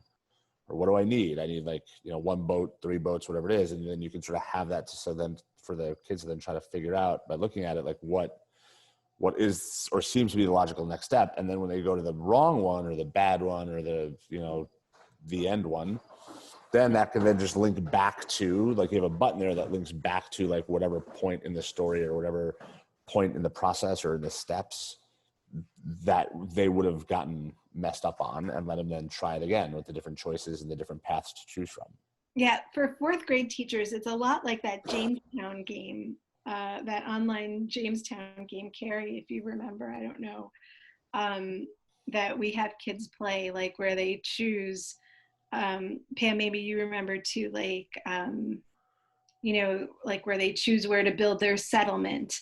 And if they're too close to the water, they get like yellow fever from mosquitoes, and if they go too far inland, I don't know, like the natives get them. I don't remember, but like, there are lots of different applications. Vivian, we use this at the middle school. There's just for a fun day of activity when we're teaching like the American Revolution or the Civil War, we have those paperback books. And for the kids, just to sit, you know, you forget in middle school how much you enjoy the choose your own adventure. So it kind of is something at any age, but you can even mix it with primary sources and taking kids in different directions for history. That makes something that might not seem as exciting more exciting because they're choosing the path to whatever they're getting to document wise. It's nice you can do like a fun one and then do one that gets into more thinking. So right, and you can use that this year for like current event type things. Like, what is, you know, is it a meme or is it fact or whatever? Is it, you know, a conspiracy theory or is it documented? And then they can kind of go through and you can kind of mix and match sort of primary sources about like, all right, we've all heard X, Y, and Z. Is it true? Yes or no? And if you say no, it says, oh yeah, great. Like, here's why it's not true. Or if you say yes, you're like, well, think again. You know, what are the clues that make you think that it's real or whatever? And yeah, you can totally mix and match like current events, primary sources, sort of that choice of like the critical thinking. Or say like, all right, like before I click this button, like, why am I clicking this button? And what do I think is the reason? And then, yeah, so you can use it across the content areas, across the grades. Yeah, there's so many different things you can do, right? Like, you know, even just start like building community in the beginning of the year and like different ways to introduce yourself. Like, do you want to introduce yourself with a song? Do you want to, like, there's just so much you can do. Nope. Questions, or shall we move on to the? Like, I'm excited to play with this myself. Like, I haven't, like I said, this was something I saw and started to look at and work on, you know, over the summer, obviously. But again, I think it's going to be like a great addition to the work we do in the fall, right? And the great thing is like, this doesn't have to be only used virtually. Like, you can use it in class with kids in small groups, especially if they have to sit at desks and they really can't, like, we can do these adventures kind of together and keep everyone involved and engaged, even though they can't be in, you know, sitting on the rug in small groups or having that conversation.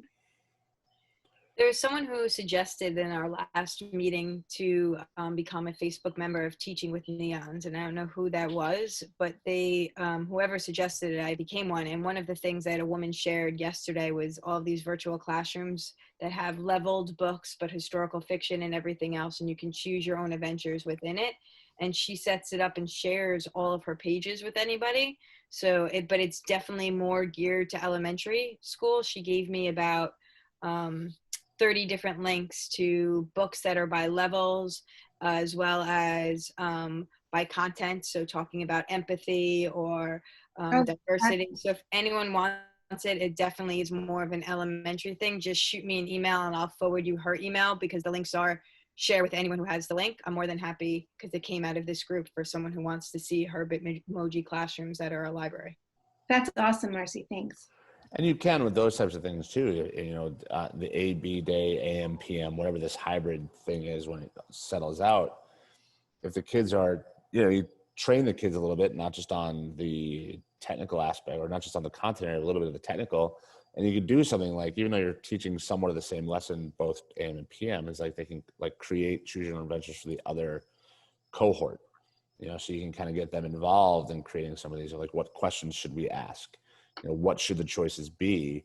And then you do that, and then they swap, and the AM section has to go through the PM section's choose an adventure, same content area, but you let them sort of each kind of create their own, like, think about different paths and different possibilities depending on the topic, the unit you're doing, or whatever it may be. Cool.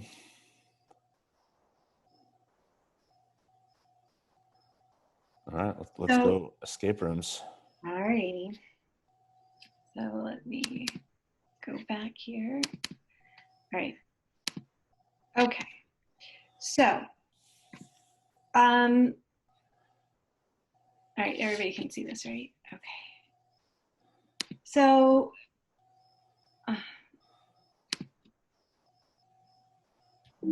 wait, why am I on the wrong page? Sorry, one second.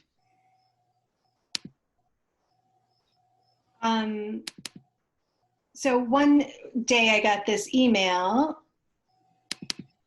about STAT classes, and it said virtual escape rooms, and I was like super excited. And where did it go? Sorry, hold on, guys. And a high school teacher was teaching it. I can't remember who it was, but I couldn't attend the class. Kevin And Viviano. I'm sorry? Kevin Viviano. Oh, great. Okay. So I couldn't attend the class, and he was so lovely. Like, I emailed him and I said, would you mind working with me like on this? And he said he totally would. And then of course, like, it was so busy and so crazy. Like, I tried to do it myself is really what ended up happening. And of course, rather than do it all by myself, I called Chris and I said, here's what I want to do. I really want to do this. And like, he helped me kind of work through the process of figuring out, how to do this. So basically, what I wanted was an escape room to review the math that we had done this year. And so, like, it was something I had also wanted to try just in class and had never gotten to it. So like I said, like, kind of being desperate made me like learn all this stuff. And so I put together this 5th grade escape room where like the kids kind of had this task, right? Where it's like a math adventure. And I was looking for a fun challenge for my students, and I was lured into the dungeon of the evil math gang, known as the Order of Operations.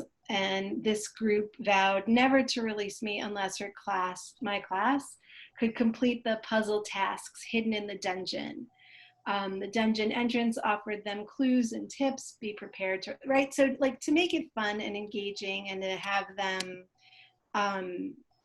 participate in the work. Because another struggle I had was that some kids like just wouldn't do the work when we were all virtual. And so the hope was that like having this kind of fun adventure, although some of them I'm sure were very happy to leave me in the dungeon and like make sure that I didn't get out. A lot of them gave it a try. And again, this is just Google Slides with the added layer then of a Google form.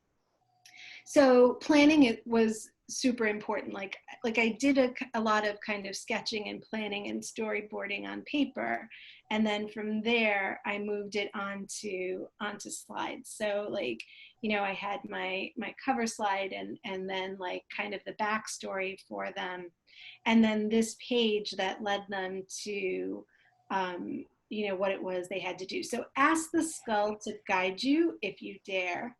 And the entrance to the chamber is only 13 steps away. So I did kind of show it to them and go through it with them once, not with like answers or anything, but just explaining to them like how it worked in a slide and what it was they had to do. So like when we read the backstory page together, and then when we got to this slide, I said to them, so where do you think anytime you see something like this, the first place you should stop is? And of course they were like, oh, there's information and instructions. So it's also a little bit about digital literacy and media and like teaching them how to look at a site or a page in that way. So so the kids were like, oh, well, the first thing we have to do is talk to the skull, right? It's the first thing there. So when they click on the skull, it takes them right away to the instructions and the tips, right? So these were all the things I wanted them to know, right? Like in red, you must read first. So have paper and pencil ready, draw on the math concepts you learned this year. The puzzle progression goes from easy to challenging. Don't get discouraged, keep trying. Puzzles are linked in objects around the dungeon. You must find the links and access them in the correct order. So it like, again, not like I tried to make it not too easy, but not too hard. You'll need codes to progress from puzzle 1 to puzzle 5. calculators are not allowed, Scouts honor. And after you submit the form for each challenge, you'll receive the code for the next puzzle. Have fun, right? So, and of course, because they knew how to use the Moving Up adventure, and because they knew how to use Google Classroom, they knew right away the skull took them back here to the door, because they also remembered, right, the entrance to the chamber is only 13 steps away. And so, you know, I like we talked about, what do you think that means? And of course they realized these numbers add up to 13. So when you click on it, right, it takes you to the room. Oh, how I wish someone can get me out of here. There I am in the dungeon.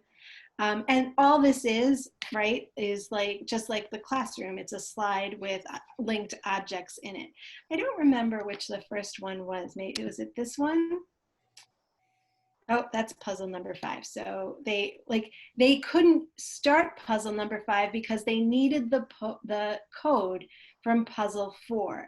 And kids really love that. Like they love that, like they needed a secret code and like they could only find it.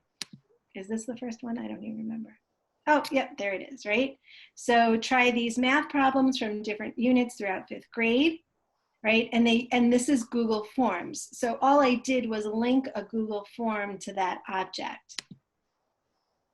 So when I think about place value, it's important for me to remember that each place is multiplied or divided by this amount, depending if I move left or right, right? So of course the answer there is 10. And if they got it right, it would take them to the next question, right? So they have to go all the way to the end, right? 3 to the 3rd power is 27.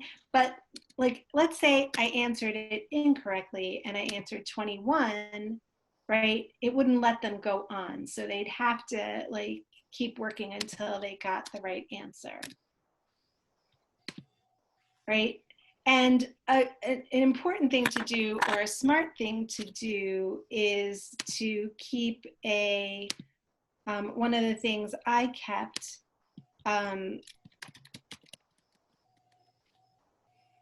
is a table, right, that has all the answers and the code, just in case, right? So like there were only 5 questions in that puzzle.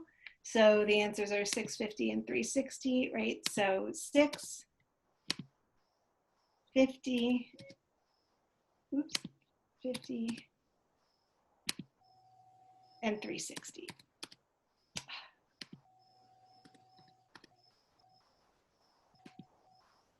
Right?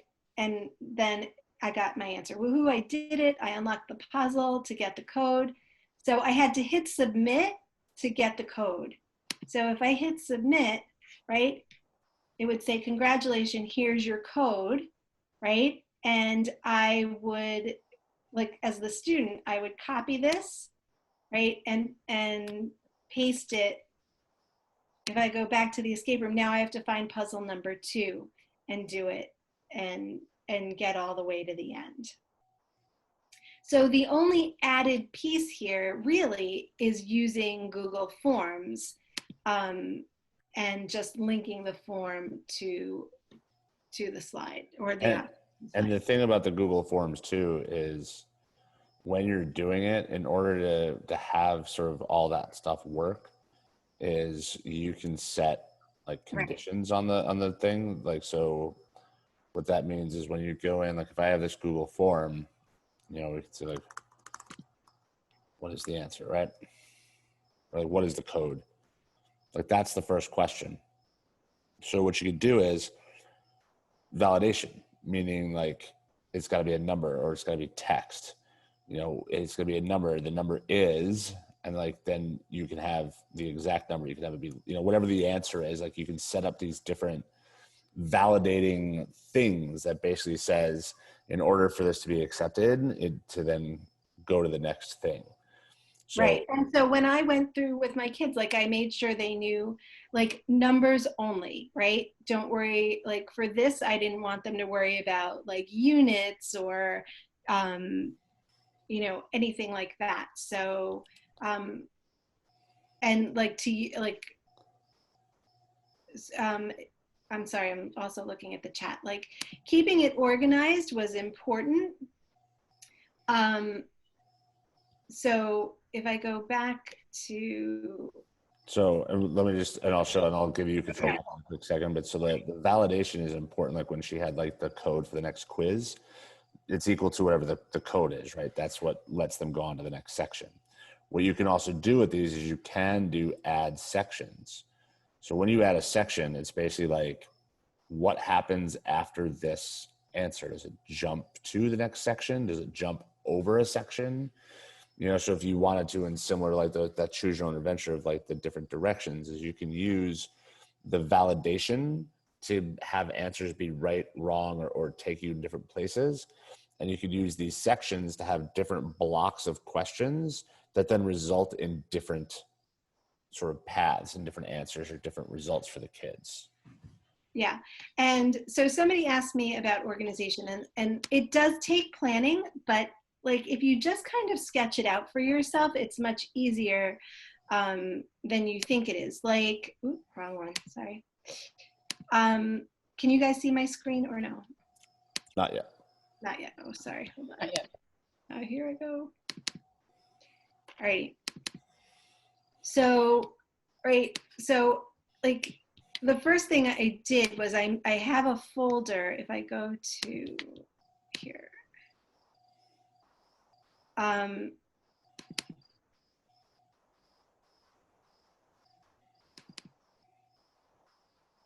right, so I have a folder just called Escape Room and Math Escape Room, right? So I have all my forms in a folder, all the images I used in a folder, and like I showed you that table, was it this one? Yeah, right, where for each puzzle I have the question, the answer, and the code that went with it. So once I knew like I wanted to have 5 puzzles, right, and I knew what the questions were, I could make the form for each puzzle and then just link it to different objects in the room. And then I made sure that like I had the answers for it. Then as the owner of the form, I could check kids' responses and see what they had done. So if I go back to the folder, right? So I made this form and I can check my responses. Right, and like these, so then that's how I knew which kids did it. And then like once they had done it, right, and then I could look at each question and see like the responses for them. And I also got an individual, like I could see, where was it? Oh, in spreadsheet. Wait, where is it? Where is it, Chris, where I can see all their responses? So when you go to I don't know if you had it set up that way, but one of the things you want to do is if you want to see the individual responses is you go into the settings while you're building this and make sure you require them to log in and make sure you require them to sign in with their like Scargill Edgemont account, because what that'll do is that'll bind sort of the results to a single person. So now you're looking at C. Breslow 27's responses.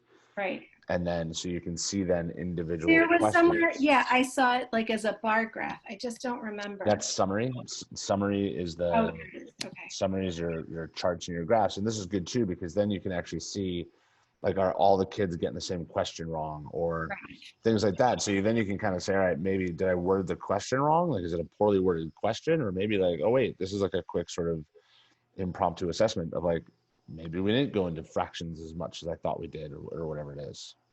So yeah, so like once I planned it out, if I go back, oh, here we go, to the folder, right? Like, so I just made a form for each like part of the puzzle that I wanted, right? If we look at the table, like I knew I wanted 5 puzzles and I knew I wanted it to get harder as we went, right? So the questions got longer and of course the word problems like were the last one.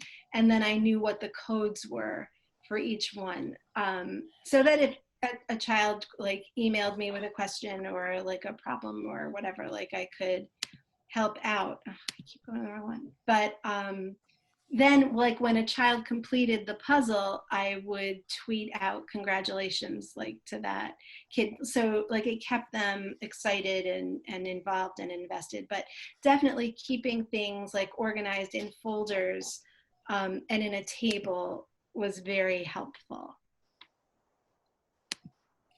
So I'm sure I did not explain that well, but. So this was something that you used remotely in the spring? I use this remotely in the spring, yeah. Okay, so how did the timing on this work? Like the timeline of it? Do you know what I mean? So you provided the kids had access to the escape room, right? Yeah. So like, how were you, how did you know when to go in and check and see, right? Like, were they all doing things at the same time? Or, I had done questions 1 and 2, but somebody else had already done all the way up to 5. Like, how did the timing work for you when you did this virtually? Yeah, so this was like, for that last week of school that was so deadly, like this was their math assignment. So, like we Zoomed every day. So like it was assigned. I went through it once, with them kind of together just to like make sure they understood the process because they had never done a virtual escape room before. And like, there are some things certainly that you kind of need to teach into.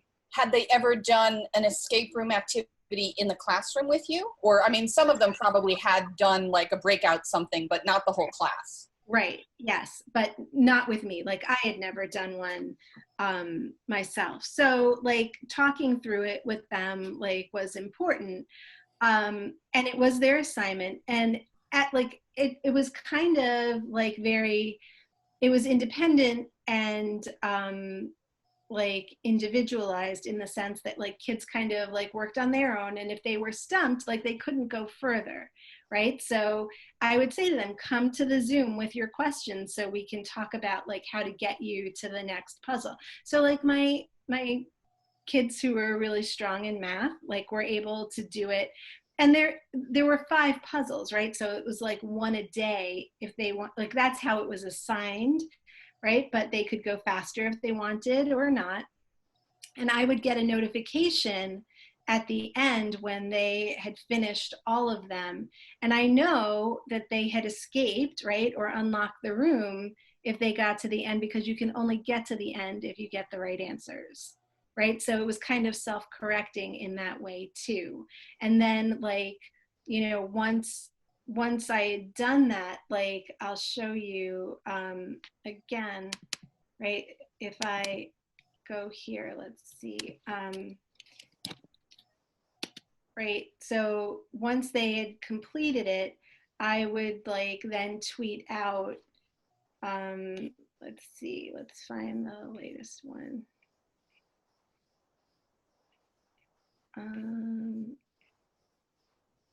Right, so way to go, Rachel L. So glad to be out of the dungeon, thanks. Right, and I tweeted out like that they had completed the, that escape room, sorry. So. And these, as she's looking at that, like that in terms of the timing, again, this kind of goes back to like how you would use it in your classroom. Like you can kind of play around with that timing. Maybe you don't give, even if somebody gets to the end, you don't give them the code right away because you want to, you Zoom every other day or something, and you're going to wait till like a certain point of the week. And then you wait and see who's done. And then maybe you email the code to just those kids or whatever, depending on how the classroom dynamic is, depending on your own timing of the unit or how fast you go through. And these types of things can be, hardcore, like assignment, assessment type things, or they can be sort of fun review. Because also once you build that template that Vivian had in terms of like the folder structure with sort of the layout of that doc with all the codes and questions, you can then, in those forms, you can then like copy those forms, make a copy of the form and just tweak the questions and just tweak the answers a little bit. So if you feel like they need another one of just fractions or whatever it might be, you then just copy it and then just tweak all the answers and just change all the questions. But the whole like core of it is already built, like the framework is there. you don't necessarily have to like make them all from scratch. And then you can make them as formative or summative as you'd like, as fun or as serious, you know what I mean? Like you kind of see what that timing is and see what that sense is for your own class. Right. And once the kids know how to do it, then like you're set, like they're ready to go. Like, the kids were like, oh, are you going to make us another? I'm like, no. Like it was the last week of school. I was like, I don't think so. I'm done. But it was a great way to review, because at the end, like I was struggling. The kids were struggling. I was struggling, right? Like, it was a way to keep them interested and excited. And like, that was for the entire 5th grade, for our whole grade. So what was really cool was that like Ashley's kids and Crystal's kids were doing it too. And then as kids completed, and I would tweet out about it, like I would tag their teachers, and like, they were following, like to see who was completing. And it was just like they were encouraging each other. I did make the codes, like they're just made up numbers. But like the first one's my birthday, 091572 was I tried to make it things that I could remember. Right. So yeah, and it doesn't generate this stuff for you. You're basically like hacking it together. You're each one of your locks is essentially a Google form, and the first question on the second form is essentially the answer that you give to them. So when they get through the final form and they're like, hey, listen, I got through it. You're like, okay, awesome. Here's your 10583. That's your code. Then the next form starts with what's the code, and they type in 10583 exactly. and they go through it. So you can choose to have, right. You can choose to be in charge of the code and to say, I give you the code. I didn't do that. Like, I was like, go and do it. Like, I don't want to, like, I really don't kind of want to know, like, like they got the code at the end, right? Here, congratulations, here's your code. And right? That's just changing in the settings of the form. You can just change what this form is over. Right, what the message is. What the message is, and in this, you just include in the message, thanks for submitting the survey, here's your code, or whatever you want to do. And that's where you make those edits and you make those tweaks. Nobody ever pays attention generally to this sort of, you've completed this form screen, but you can use it to your advantage where you give them the next steps. Right.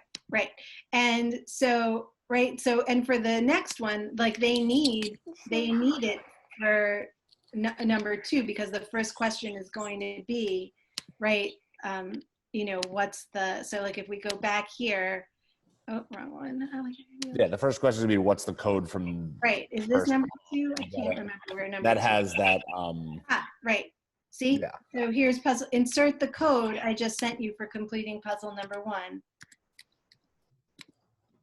And that has that validation on it where it has to be exactly that number. So they actually have to, yeah. So you can use this in different content areas, because you could do it like foreign language, let's say, and they have to type in the word very specifically, like the vocabulary word or whatever it is, and they have to type it in exactly correct spelling, correct whatever, capitalization, or the phrase. You can make it a phrase.